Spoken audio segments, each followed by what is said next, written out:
Good morning बच्चों। कैसे हो आप लोग? उम्मीद करती हूँ कि सभी बच्चे बहुत अच्छे से होंगे और ठीक भी होंगे। और हाँ, आप लोग अपना रिवीजन कर रहे हैं ना? वेरी गुड, रिवीजन करते रहिएगा बच्चों। तो बच्चों, आज हम जैसे अब तक हमारा सारा लेसन फोर्थ लेसन तक हमारा कंप्लीट हुआ है। बट फोर्थ में मैंने आपको एक्सरसाइज क्वेश्चन आंसर अभी भी आपको यूट्यूब पे मिल रहे होंगे। और इसी में बच्चों हमारे लेसन में जैसे हमने अभी यहाँ पे चिट्ठियों की अनूठी दुनिया ये तो हमने पढ़ा है। आप इसी के आगे जाएंगे तो एक और कविता है।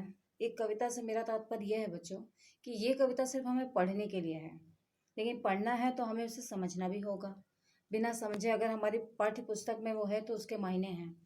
तो ये जो कविता है, अब इस कविता को आज हम देखेंगे। जैसे कि हमने चिट्ठियों के बारे में काफ़ी गहराई से चिट्ठियों की अनूठी दुनिया में हमने समझा है। तो ये तो एक मात्र कविता है, लेकिन ये कविता भी हमें काफ़ी कुछ चीज़ें सिखाती है।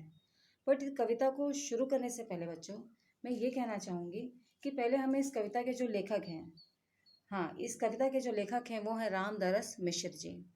रामदरस मिश्र जी का जन्म 15 अगस्त 1924 ईस्वी में हुआ था और ये हमारे शहर गोरखपुर के रहने वाले हैं।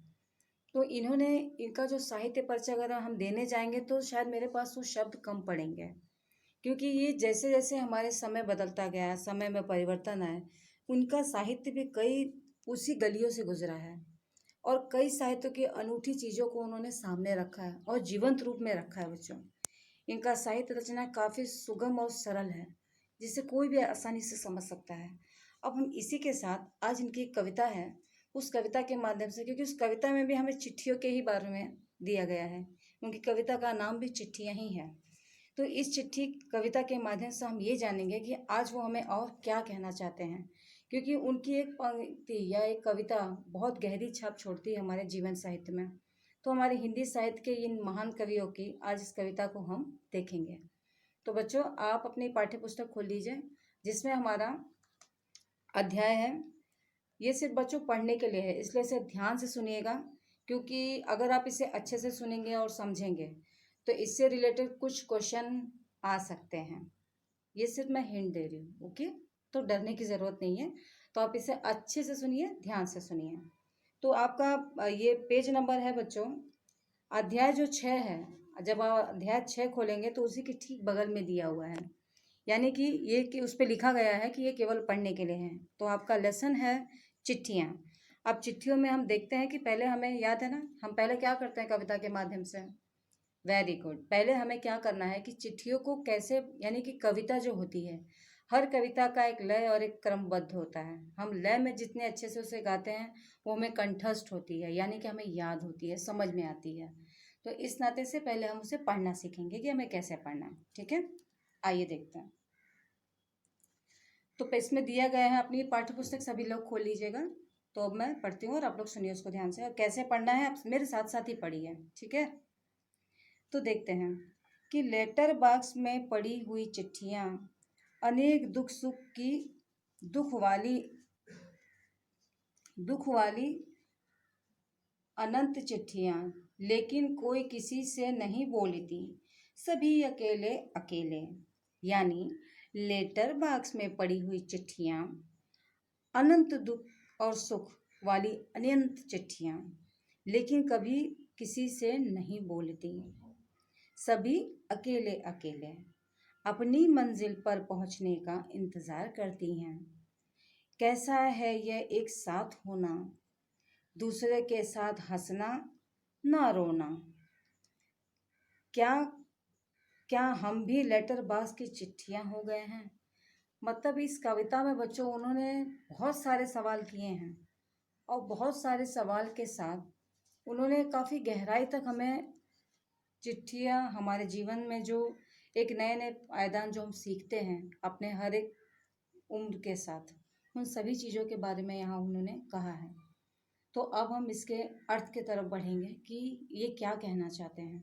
अब इसमें पहली पंक्ति जो दी गई है बच्चों के, लेटर बॉक्स में पड़ी हुई चिट्ठियाँ और अनंत दुख सुख वाली अनंत चिट्ठियाँ, इसका तात्पर्य यह है बच्चों कि लेखक यहाँ ये कह रहे हैं, यानी रामदरस मिश्र जी ये कहना चाहते हैं कि जो लेटर बॉक्स में पड़ी हुई चिट्ठियाँ हैं, अब लेटर बॉक्स में जो चिट्ठियाँ पड़ी हुई हैं उसमें कुछ खुशखबरी होगी, कुछ दुख की चिट्ठियाँ होंगी, कुछ दोनों के मध्यस्थ की होंगी, कि ना खुशी की होंगी और ना ही गम की होंगी।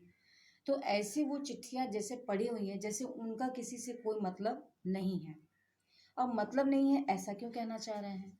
मतलब ना होने का बच्चों ये अर्थ होता है कि जैसे यहाँ पर उन्होंने ये दर्शाया है कि जो चिट्ठियाँ पड़ी हुई हैं, उन चिट्ठियों का आशय ऐसा है कि वो चिट्ठियाँ जब लेटर बॉक्स में पड़ी हैं, तो क्या वो एक दूसरे से बोलती नहीं है? क्या वो एक दूसरे को बारे में जानना नहीं चाहती? बस यूं ही पड़ी हुई हैं।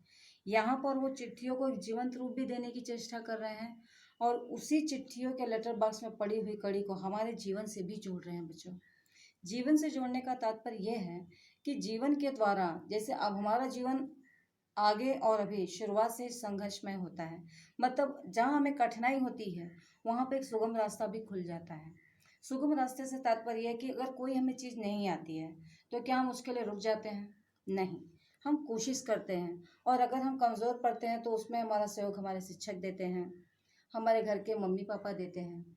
सभी मतलब हमें कहीं कोई रुकने नहीं देता। कठिनाई में ही सही हम परेशान ज़रूर होते हैं लेकिन कुछ समय के लिए, उसके बाद हम क्या करते हैं, फिर हम चलते रहते हैं, चलते रहते हैं।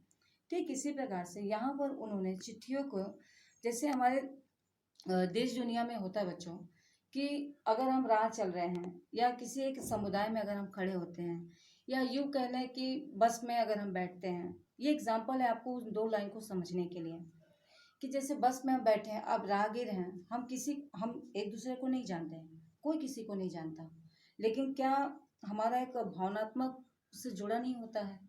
चूंकि हम अलग अलग स्थानों पर उतर जाएंगे, हमें हमारी खाली मंजिल ही दिखाई देती है कि हमें अपने मंजिल पर उतरना है। जहाँ के लिए आपने टिकट काटी वो टिकट के लिए आप बैठ जाते हैं और बैठ के फिर हम निकल जाते हैं। लेकिन इसके साथ हम क्या करते हैं, आगे बढ़ते जाते हैं।